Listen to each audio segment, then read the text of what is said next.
It's okay Aditi, कुछ दिन में सब कुछ ठीक हो जाएगा, बस छोटी मोटी खरोचें हैं। लेकिन ये सब हुआ कैसे? इतनी चोट कैसे लग गई?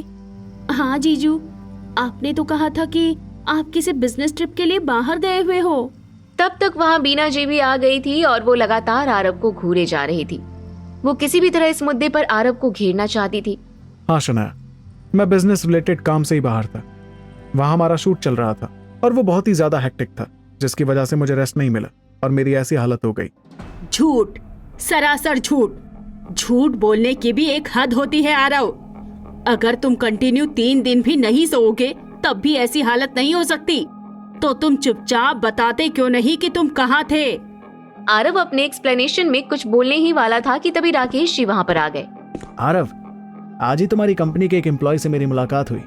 उसने कहा कि रीना मैम ने तो तुम्हें किसी बिजनेस ट्रिप पर नहीं भेजा है। अब तुम चुपचाप सच बोल दो, बताओ कहाँ थे? किसी से अफेयर चल रहा है ना तुम्हारा? राकेश जी की बात सुनते ही अदिति और शनाया के तो होश ही उड़ गए। अदिति सपने में भी नहीं सोच सकती थी कि आरव उससे झूठ बोल सकता था। देखा, मैंने कहा था ना कि ये बहुत बड़ा झूठा है। तुम शुरू से ही मेरी बेटी को धोखा दे रहे हो। जीजू, ऐसा क्यों किया आपने? आपने तो कहा था कि आप दी को कभी धोखा नहीं दोगे। सब बोल रहे थे लेकिन अदिति ने एक भी शब्द नहीं बोला। वो आरव के एक्सप्लेनेशन का वेट कर रही थी। वहीं आरव भी समझ चुका था कि अब बात को छुपाया नहीं जा सकता, अब इनको बताना ही पड़ेगा। तभी वो बोला, ठीक है, हाँ मैं मानता हूँ कि मैं किसी बिजनेस ट्रिप पर नहीं था और मैंने झूठ बोला। इससे पहले कि आरव अपनी बात पूरी कर पाता, बीना जी फिर से बोली, लो जी, खुल गई अब पोल। अगर तुम बिजनेस ट्रिप पर नहीं थे तो कहाँ थे?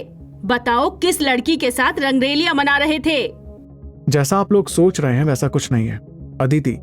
मैंने ट्रिप वाली बात तुम्हें इसलिए नहीं बताया कि मेरा कहीं अफेयर चल रहा था, बल्कि इसलिए बताया ताकि तुम्हें मेरी फिक्र ना हो। आप साफ साफ क्यों नहीं बोलते जीजू? मैं भूकंप वाले एरिया में था शनाया। अदिति, तुम्हें वो लड़की याद है, आकांक्षा? वो भूकंप एरिया में फंसे लोगों की हेल्प कर रही थी, लेकिन अचानक उसके सिर पर पत्थर गिरने से वो बेहोश हो गई और उसे काफी देर तक होश नहीं आया। तो रीना मैम ने उसे लाने के लिए मुझे वहां भेजा था ताकि हम उसे किसी अच्छे हॉस्पिटल में दिखा सके। क्यों? उसे लाने के लिए तुम्हें क्यों भेजा? क्योंकि मॉम वो हमारी कंपनी की तरफ से वहां गई थी और मेरा जाना भी एक प्रोफेशनल कमिटमेंट था। मैं अपनी बॉस के बोले गए काम को मना नहीं कर सकता। आरव, सच बताओ, क्या रिश्ता है उस लड़की से तुम्हारा? लेकिन इस बार आरव ने बीना जी के सवाल को पूरी तरह से इग्नोर किया और अदिति को देखते हुए अपनी बात कंटिन्यू की। अदिति, फिर जब मैं वहां पहुंचा तो पूरे 1 दिन और 1 रात उसे होश नहीं आया। अगले दिन जब उसे होश आया तो मैंने उससे कहा कि चलो मैं तुम्हें शहर के किसी अच्छे हॉस्पिटल में दिखा दूं, तो उसने साफ मना कर दिया। वो बोली कि लोग यहाँ मर रहे हैं और मैं सबको छोड़कर यहाँ से कैसे जा सकती हूँ। अब अदिति, तुम ही सोचो, वो लड़की सिर में इतनी चोट लगने के बाद भी लोगों की हेल्प कर रही थी, तो फिर मैं कैसे वहां से आ सकता था? मैं तो एकदम फिट था, इसलिए मैं भी वहीं रुक गया। अदिति और शनाया आरव की बात सुनकर इमोशनल हो गए। उसके बाद मैंने वहां से ना जाने कितने लोगों को सेफ निकाला। हालांकि कुछ लोगों की डेथ भी हो गई थी और कुछ को चोटें लगी थी, लेकिन ज्यादातर सेफ बच गए।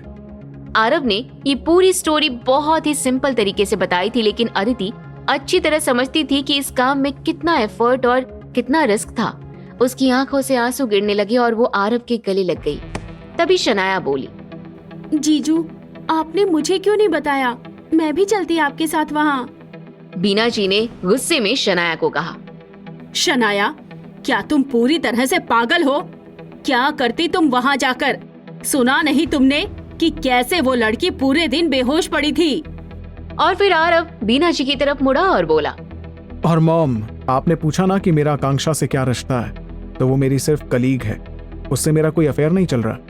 लेकिन बीना जी आरव की बात मानने को तैयार ही नहीं थी। मुझे पता है आरव कि तुम अभी भी झूठ बोल रहे हो न हो। उस लड़की से तुम्हारा बहुत पुराना अफेयर होगा। अब तक आरव को भी थोड़ा गुस्सा आ गया था। मॉम, आप मुझे जो चाहें वो कह सकती हैं, लेकिन दूसरों के बारे में ऐसा बोलने से पहले तो सोचना चाहिए। चोर की दाढ़ी में ही तिनका होता है। अगर तुम्हारा अफेयर नहीं चल रहा तो तुम्हें इतनी सी बात पर बुरा नहीं लगना चाहिए था। अदिति, जो कि काफी देर से चुप थी, अब वो बोली, मॉम, ऐसा कुछ नहीं है। मुझे आरव की बात पर पूरा बिलीव है और मैंने आकांक्षा को वीडियो कॉल पर एक बार देखा है। वो तो बहुत अच्छी लड़की लगी मुझे।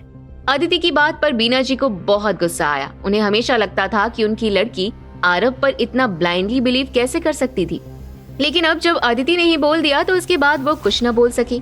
थोड़ी देर और रुकने के बाद आरव ने अदिति को देखकर कहा, अदिति अब घर चले? अदिति ने भी हाँ में सिर हिलाया और अपने पेरेंट्स को देखकर बोली, अच्छा मॉम पापा, अब हम लोग निकलेंगे, आप लोग अपना ध्यान रखिए। उसके बाद शनाया से गले मिलकर वो दोनों वहाँ से निकल गए और फिर सीधा अपने विला पहुँचे।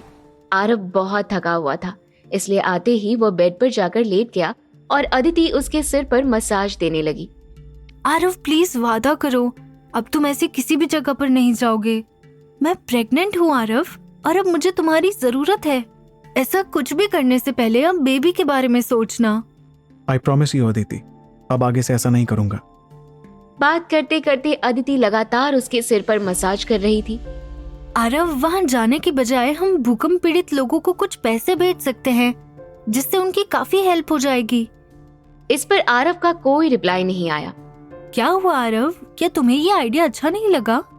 तभी आरव के खर्राटों की आवाज आने लगी। अदिति ने जैसे ही देखा कि आरव सो चुका था तो उसे हंसी आ गई। उसने खुद से ही कहा, आराम करो आरव, तुम बहुत थके हुए हो। अगले दिन सुबह आरव काफी देर तक सोता रहा, लेकिन जब उसकी नींद खुली तो अदिति उसे आसपास कहीं नहीं दिखी। उसे लगा कि शायद वो बाथरूम साइड होगी। उसे ढूंढता हुआ वो वहाँ गया तो अदिति वहाँ भी नहीं थी। फ्रेशन अप होकर आरव जैसे ही किचन एरिया में आया तो उसने देखा कि अदिति उसके लिए ब्रेकफास्ट प्रिपेयर कर रही है। वो पीछे से बाहें डालकर अदिति के गले लग गया। क्या बना रही है आज मेरी वाइफ मेरे लिए? आरव प्लीज, तुम यहाँ खड़े रहोगे तो मैं बहुत नर्वस रहूंगी। तुम हॉल में जाकर बैठो, मैं बस थोड़ी देर में ब्रेकफास्ट लेकर आती हूँ। उसके बाद आरव हॉल में जाकर ब्रेकफास्ट का वेट करने लगा। आरव ने मुस्कुराते हुए खुद से ही कहा, देखते हैं कि आज तुम क्या बनाती हो अदिति।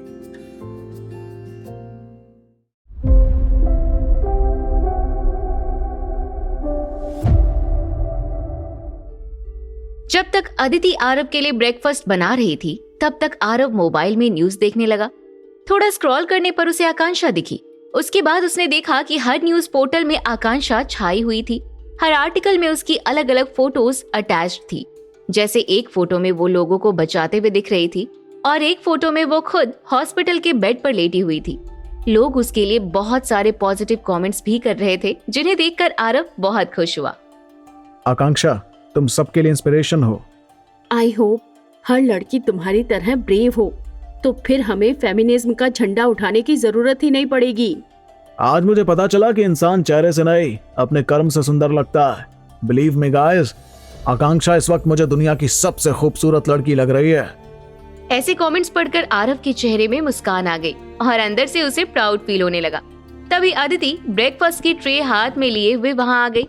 आरव टेबल पर रखने में उसकी हेल्प करने लगा और फिर उसे हल्की हंसी आ गई, जिससे अदिति थोड़ा अंडर कॉन्फिडेंट हो गई और फिर वो बोली, आरव एक रिक्वेस्ट है कि जैसा भी बना हो प्लीज हंसना मत। अब तुम तो जानते ही हो कि मेरी कुकिंग कितनी अच्छी हो सकती है। अरे कोई बात नहीं अदिति, तुमने दिल से बनाया, यही मेरे लिए बहुत बड़ी बात है। उसके बाद आरव ने ब्रेकफास्ट की तरफ देखा। उसे देखकर वो समझ नहीं पा रहा था कि आखिर अदिति ने ये क्या बनाया था। तभी उसने पूछा, अगर मैं गलत नहीं हूं तो ये ऑमलेट है ना? आरव के ऐसे सवाल करने से अदिति अब और अंडर कॉन्फिडेंट हो गई। वो बोली, एक्चुअली आरव, मुझे इसका बिल्कुल आइडिया नहीं था कि इसे तवे में कितनी देर तक रखा जाता है, इसीलिए ये एक साइड से जल गया, लेकिन फिर दूसरी साइड मैंने पूरा ध्यान रखा और इसे जलने नहीं दिया। अंदर ही अंदर तो आरव को बहुत हंसी आ रही थी, लेकिन उसने किसी तरह कंट्रोल कर रखा था। अदिति की बनाई हुई डिशेस पहचान पाना भी मुश्किल हो रहा था। और ये कप में क्या है? ये किसी तरह का सूप है ना? हाँ, ये टोमेटो सूप है। तुम्हें इतनी चोट लगी हुई है और रिकवरी के लिए ये बहुत अच्छा होता है। जब मैंने इसे इंटरनेट पर देखा तो ये बहुत आसान लग रहा था, लेकिन जब बनाने लगी तो बिगड़ गया। आरव हंसी कंट्रोल करते हुए बोला, कैसे बिगड़ गया? तुमने स्टेप्स फॉलो नहीं किए होंगे।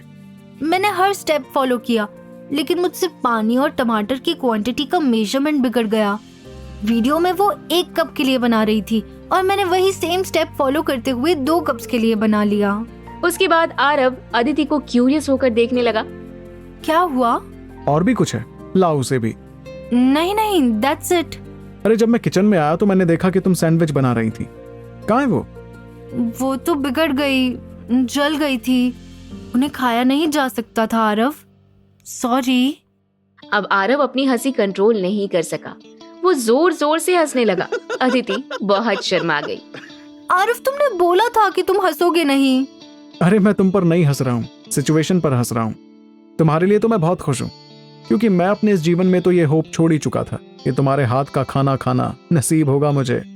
तभी अदिति कुछ सोचते हुए बोली, आरव एक काम करते हैं, ये सब छोड़ो, चलो बाहर चलकर खाना खाते हैं। कैसी बात कर रही हो तुम? तुमने आज पहली बार मेरे लिए खाना बनाया, इसकी वैल्यू बहुत ज्यादा है, मैं इसे जरूर खाऊंगा।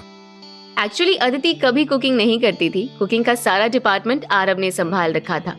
अदिति का काम किचन क्लीन करना, बर्तन साफ रखने और ज्यादा से ज्यादा सब्जियों की कटिंग करना होता था।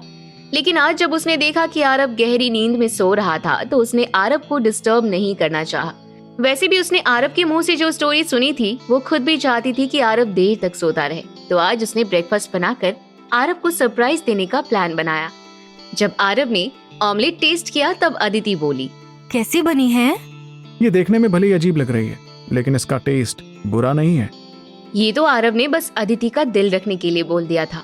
उसके बाद उसने सूप टेस्ट किया, सूप में से थोड़ा अलग टेस्ट आ रहा था। आरव, इसमें एक मिस्टेक और हो गई है, मैंने नमक की जगह शक्कर डाल दी है। अब आरव को समझ आया, अदिति ने उस सूप को बनाने में इतनी गड़बड़ियां की थी कि उसे खुद भी याद नहीं। अब वो सूप नहीं कुछ और ही बन गया था, लेकिन उससे टेस्ट बहुत अच्छा आ रहा था। अदिति, मुझे नहीं पता कि ये सूप है या क्या है, लेकिन ये है बहुत अमेजिंग, बहुत टेस्टी है। रियली? मुझे भी टेस्ट करने दो। उसके बाद अदिति ने टेस्ट किया, उसे भी ये बहुत टेस्टी लगा। अदिति, याद रखना ये कैसे बनाया था, हम इसे नेक्स्ट टाइम ट्राई करेंगे। पर आरव, मैं कैसे याद रख सकती हूँ? मुझे बिल्कुल याद नहीं कि मैंने क्या क्या डाल दिया इसमें। अदिति का मुंह देखकर आरव को फिर से हंसी आ गई और वो मजाक करते हुए बोला, तो क्या अब ये मुजस्सिमा दोबारा कभी नहीं बनाया जा सकता? ऐसा मुजस्सिमा बनाना तो मुश्किल है, लेकिन अगर शनाया ट्राई करे तो किसी नए तरीका मुजस्सिमा बन सकता है। अब जब अदिति भी आरव के मजाक में इन्वॉल्व हो गई तो आरव को बहुत अच्छा लगा। फिर दोनों ने ब्रेकफास्ट किया और उसके बाद आरव अदिति को ड्रॉप करते हुए अपने ऑफिस चला गया। रीना ने जैसे ही उसे देखा वो बोली, सर आप वापस आ गए, मुझे बताया क्यों नहीं? आप ठीक तो है ना? हाँ रीना, मैं बिल्कुल ठीक हूँ, चिंता की कोई बात नहीं। अच्छा, मैंने तुम्हें चैरिटी इवेंट में परफॉर्मेंस का काम दिया था ना, क्या अपडेट है उसकी? सर उसकी प्रिपरेशन ऑलमोस्ट डन है। कियारा वहाँ परफॉर्म करने के लिए रेडी है और अपनी फिल्म में काम कर रहे एक्टर और एक्ट्रेस को भी मैंने बोल दिया है। इसके अलावा मैंने 30 स्ट्रीमर्स को भी परफॉर्मेंस के लिए बुलाया है। आरव रीना के काम से बहुत इम्प्रेस हुआ। उसे अच्छा लगा कि रीना सब कुछ खुद से हैंडल कर रही थी। रीना, तुम बहुत अच्छा काम कर रही हो, काफी ग्रो कर गई हो। ये देखकर अच्छा लग रहा है कि तुम अब खुद डिसीजन ले रही हो। आरव के मुंह से अपनी तारीफ सुनकर रीना को बहुत अच्छा लगा। वो जानती थी कि आरव किस कैलिबर का आदमी है। अगर आरव तारीफ कर रहा था तो जरूर रीना ने ग्रो किया होगा। लेकिन सर, हमारी मूवी के एक्टर और एक्ट्रेस इवेंट में परफॉर्म करने का अलग से चार्ज करेंगे।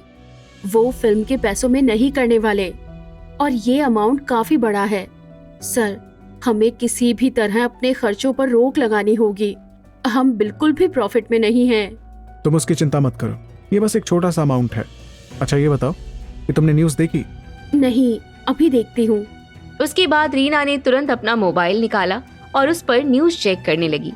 थोड़ी देर बाद एक्साइटेड होकर बोली, oh my God, Akanksha her news portal में छाई हुई है। अरे ये देखिए सर, अपनी फिनिक्स एंटरटेनमेंट का भी नाम है कई जगह।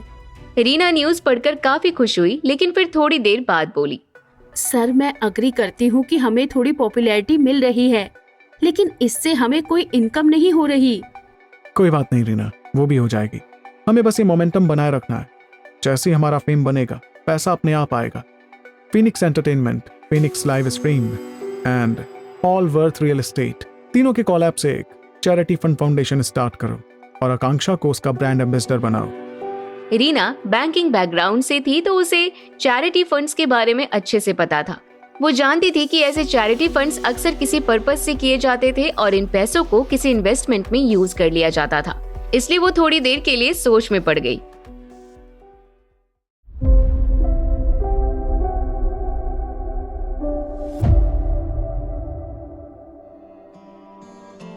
जब रीना ने थोड़ा दिमाग लगाकर सोचा तो उसे ये आइडिया बुरा नहीं लगा।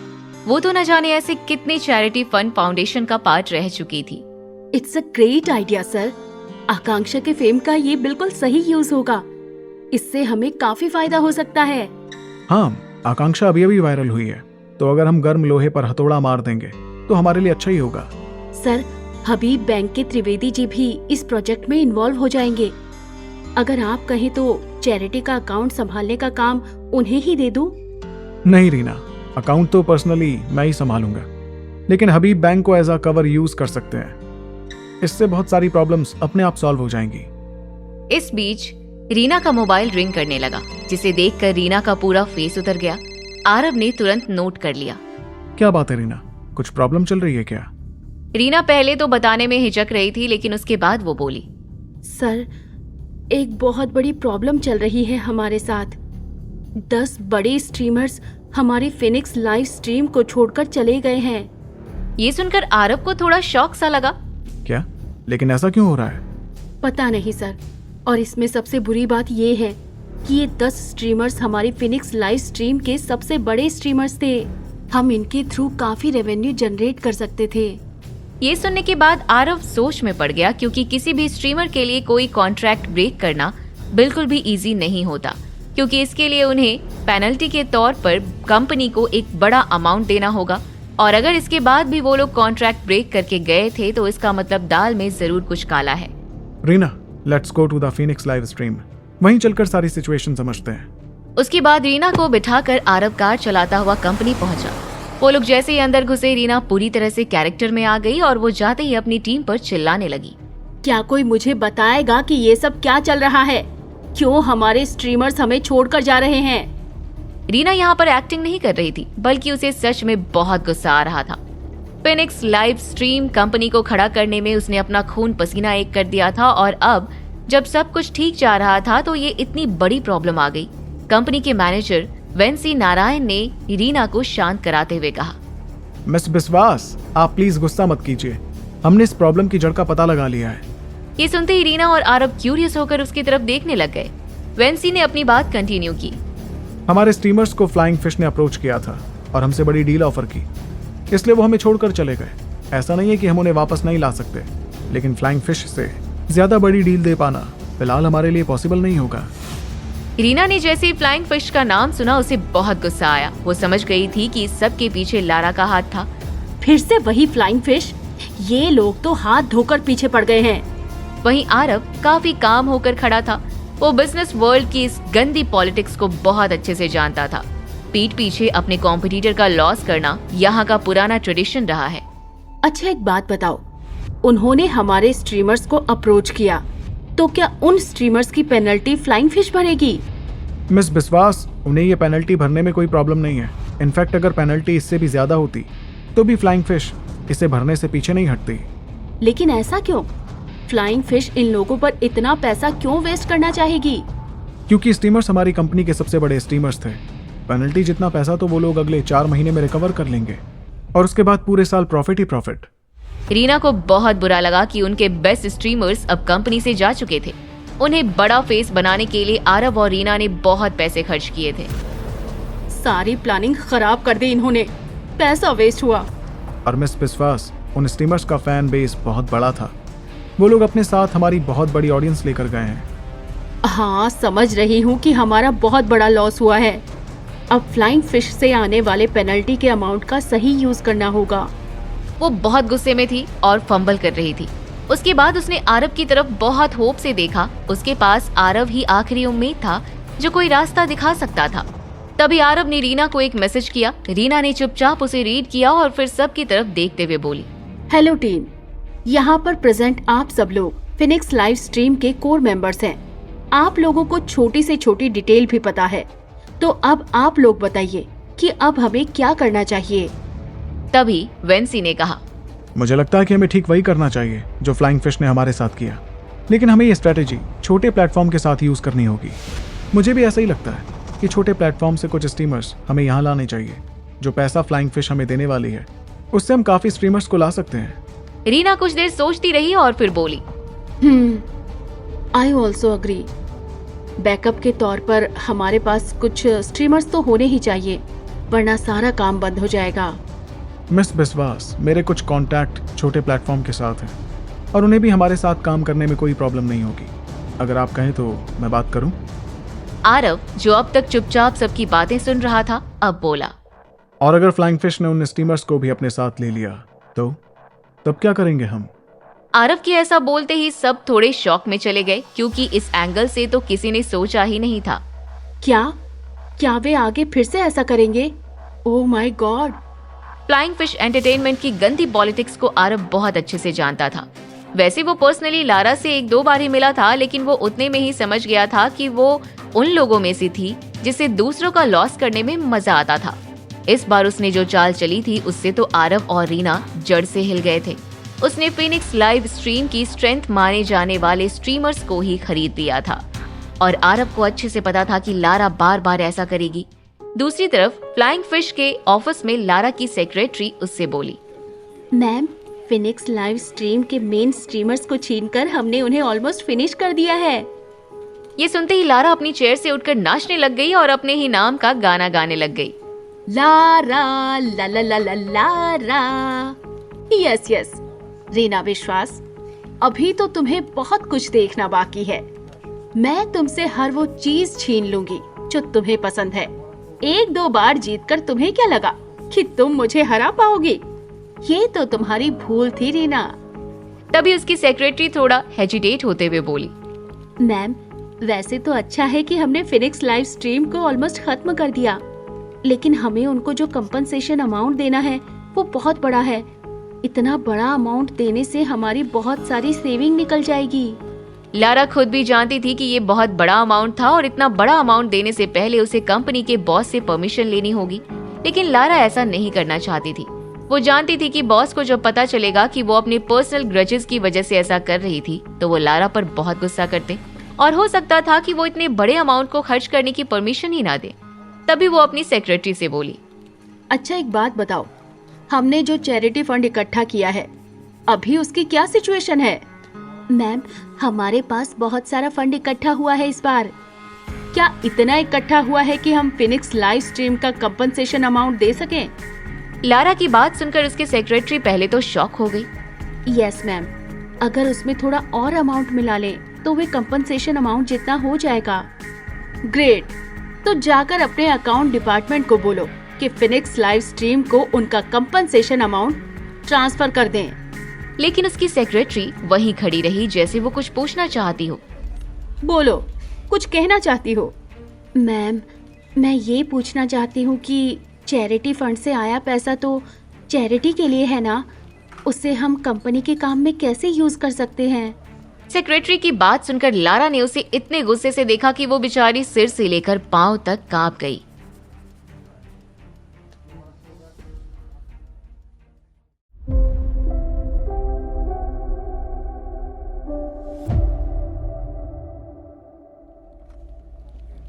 लारा एक ऐसे इंसान थी जो अपने आसपास के लोगों को डोमिनेट करना पसंद करती थी। उसकी सेक्रेटरी ने उससे सवाल तो कर लिया था, लेकिन अब वो उससे डर रही थी क्योंकि वो लारा के नेचर से बहुत अच्छी तरह से वाकिफ थी। लारा ने उसे घूरते हुए कहा, तुम ज्यादा सवाल जवाब मत करो, इसलिए तुम्हें यहाँ नहीं रखा है। जो कहा है जाकर पहले वो करो। ओके मैम, मैं अभी जाकर अकाउंट डिपार्टमेंट को इन्फॉर्म करती हूँ। हाँ, तुरंत करो ये काम, क्योंकि मैं ये नहीं चाहती कि फिनिक्स लाइव स्ट्रीम वालों को ये लगे कि हमारे पास पैसों का शॉर्टेज है। उसके बाद उसकी सेक्रेटरी वहां से दौड़ती हुई गई। तब तक इधर फिनिक्स लाइव स्ट्रीम में रीना, आरव और उनकी टीम की मीटिंग चल रही थी। वो सारे लोग मिलकर एक सोल्यूशन तक पहुंचने की कोशिश कर रहे थे कि तभी थोड़ी देर बाद उनके फाइनेंस डिपार्टमेंट का एक बंदा भागता हुआ वहां आया और बोला, हेलो मिस बिस्वास। हेलो गाइस, मुझे आपको ये इन्फॉर्म करना है कि फ्लाइंग फिश वालों ने स्टीमर्स का कंपनसेशन अमाउंट हमें ट्रांसफर कर दिया है। ये सुनते ही वहां सब लोग हैरान रह गए। फ्लाइंग फिश ने वो अमाउंट बोलने से पहले ही ट्रांसफर कर दिया था। ये एक तरह से रीना के मुंह पर तमाचा था। उसका तो मन कर रहा था कि अगर लारा यहाँ उसके सामने होती तो वो कस के उसे एक थप्पड़ मारती। लारा, मैं तुम्हें छोड़ूंगी नहीं। एक बार मौका तो मिलने दो मुझे। रीना का गुस्सा देखकर उसकी टीम में से किसी की भी हिम्मत बीच में बोलने की नहीं हो रही थी। अब सब लोग ऐसे चुप क्यों हो? कोई सल्यूशन सोचो। ऐसा करके फ्लाइंग फिश ने हमें नीचा दिखाया है। जब आरव ने देखा कि सब लोग रीना से डरे हुए थे तो फिर उसने बोलना स्टार्ट किया। Miss Biswas, please calm down. ऐसे परेशान होने से काम नहीं चलेगा। फ्लाइंग फिश ने जो किया वैसा करना आसान नहीं होता। इसके पीछे बहुत बड़ी प्लानिंग की गई होगी और हम सब ये जानते हैं कि इतना बड़ा कंपनसेशन अमाउंट किसी भी कंपनी के लिए ऐसे एक झटके में दे देना पॉसिबल नहीं है। मिस्टर अंबानी, आप क्या कहना चाहते हैं? क्या आपके पास कुछ बेटर प्लान है? देखिए, मेरा मानना है कि हम इसलिए बुली किए गए हैं क्योंकि फीनिक्स लाइव स्ट्रीम अभी वीक है। हमें अपनी कंपनी की स्ट्रेंथ पर काम करने की ज़रूरत है और इसके लिए हमें एक स्ट्रॉन्ग फेस की ज़रूरत है। लेकिन सबसे बड़ी प्रॉब्लम यही है मिस्टर अंबानी कि हमारे पास कोई ऐसा फेस नहीं है जिससे हमारी कंपनी का प्रमोशन हो सके। मेरे हिसाब से एक फेस है जो हमारे प्लेटफॉर्म को एक अलग ही लेवल पर ले जा सकती है। आरव के ऐसा बोलने के बाद सारे लोग सोचने लग गए कि आरव आखिर किसकी बात कर रहा है। ऐसा तो कोई इन्फ्लुएंसर या स्ट्रीमर हमारे पास है नहीं। पता नहीं मिस्टर अंबानी, आप किसकी बात कर रहे हैं? मैं जिसकी बात कर रहा हूँ उसे मिस बिस्वास भी अच्छी तरह से जानती हैं। मैं जानती हूँ। कौन है वो मिस्टर अंबानी? आज सुबह ही आप उसके बारे में पढ़ रही थी। अब जाकर रीना को याद आया कि आरव किसकी बात कर रहा था। ओ, अब समझी। आप आकांक्षा श्रीवास्तव की बात कर रहे हैं। यस मैम, आकांक्षा। फिनिक्स लाइव स्ट्रीम की पूरी टीम आकांक्षा को याद करने की कोशिश करने लगी। क्या ये वही आकांक्षा है जिसने मिस बिस्वास के ऊपर चाय गिरा दी थी? क्या? What a joke mister Ambani. हम एक कंपनी की स्ट्रेंथ बढ़ाने की बात कर रहे हैं और आप किसी ऐसे को सजेस्ट कर रहे हैं जिसे कोई जानता तक नहीं। आरव बहुत शांत होकर उनकी बातें सुन रहा था और फिर वो अपना मोबाइल निकाल कर बोला। ऐसा लगता है कि आप लोगों ने न्यूज नहीं पढ़ी। फिर उसने अपना मोबाइल वेंसी और बाकी के टीम मेंबर्स की तरफ बढ़ा दिया। जब सबने देखा कि आकांक्षा हर न्यूज पोर्टल में छाई हुई है तो सबके सब हैरान रह गए। किसी को भी ये उम्मीद नहीं थी कि आकांक्षा खुद को ऐसा ट्रांसफॉर्म कर सकती थी। वाओ, ये इसने बहुत अच्छा काम किया है। मुझे बिल्कुल उम्मीद नहीं थी कि ये लड़की इतना अच्छा काम कर सकती है। I appreciate that.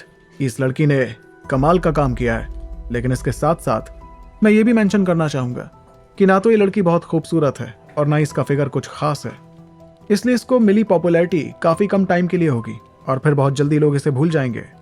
आरव के साथ रीना भी सबके ओपिनियन सुन रही थी। जो भी लोग आकांक्षा के खिलाफ बोल रहे थे उन्हें इस बात का बिल्कुल अंदाजा नहीं था कि आरव ने ये सब बहुत टाइम से प्लान किया हुआ था। जब आकांक्षा भूकंप पीड़ित एरिया में गई थी तो उसने उसके साथ वीडियोग्राफर्स की एक टीम भेजी थी जिनका काम आकांक्षा के वीडियोस को रिकॉर्ड करना था। आकांक्षा ने वहां जितने भी अच्छे अच्छे काम किए थे आरव ने वो सब रिकॉर्ड करवाए थे। उसका प्लान आकांक्षा को वायरल करवाने का था। उसने सोच रखा था कि इन वीडियोस को एडिट करके बड़े मीम पेजेस और बड़े हैंडल्स में डलवा देगा जिससे आकांक्षा की फैन फॉलोइंग बढ़ेगी। मिस बिस्वास, जहां तक मुझे याद है आकांक्षा को फेस बनाने की प्लानिंग आपने बहुत पहले से कर रखी थी और इसलिए भूकंप एरिया में उसके वीडियोस भी रिकॉर्ड करवा लिए थे। ये सुनकर टीम मेंबर और भी शॉक हो गए। क्या मिस बिस्वास, आपने उस लड़की के वीडियोस भी रिकॉर्ड करवाए हैं? वैसे आरव क्या करना चाह रहा था इसकी भनक खुद रीना को भी नहीं लग रही थी, लेकिन वो बस इतना समझ रही थी कि वो किसी भी तरह आकांक्षा को फ्रेम में लाना चाहता था। हाँ गाइस, मुझे लगता है कि वो लड़की हमारे लिए बहुत बेनिफिशियल रहेगी अगर हमने उसकी थोड़ी मार्केटिंग कर दी तो आप उसकी मार्केटिंग पर कितना खर्च करने की सोच रही हैं? रीना के पास इसका कोई जवाब नहीं था, लेकिन तभी उसने देखा कि उसके मोबाइल पर आरव का मैसेज आ गया था। उसने उसे चोरी से रीड किया। जितना कंपनसेशन अमाउंट फ्लाइंग फिश ने हमें दिया है वो सारा आकांक्षा को प्रमोट करने में लगा दो। हम कोई भी कसर नहीं छोड़ेंगे। फिनिक्स लाइव स्ट्रीम के किसी भी मेंबर को रीना की बात पर यकीन नहीं हो रहा था क्योंकि रीना एक बड़े अमाउंट की बात कर रही थी और वो इतना सारा पैसा एक न्यू कमर लड़की पर खर्च कर देना चाहती थी। मिस बिस्वास, आप ये क्या कह रहे हैं? आई रिक्वेस्ट कि इस डिसीजन को लेने से पहले आप एक बार और सोच ले। It's a huge amount. I know वेंसी, लेकिन आकांक्षा के अलावा हमारे पास कोई और फेस नहीं है। इतने पैसों में तो हम कुछ नए स्ट्रीमर्स भी ला सकते हैं। लेकिन उन्हें तो फ्लाइंग फिश फिर से खरीद सकती है। फिर क्या करेंगे? लेकिन आकांक्षा के साथ ऐसी प्रॉब्लम नहीं आएगी। इसी बीच आरव बोला, मिस बिस्वास, मैं भी कहना चाहूंगा कि आप अपना पूरा अमाउंट खर्च ना करें। सिर्फ 70% ही आकांक्षा के प्रमोशन में लगाएं। बाकी का पैसा फाउंडेशन में लगाएं।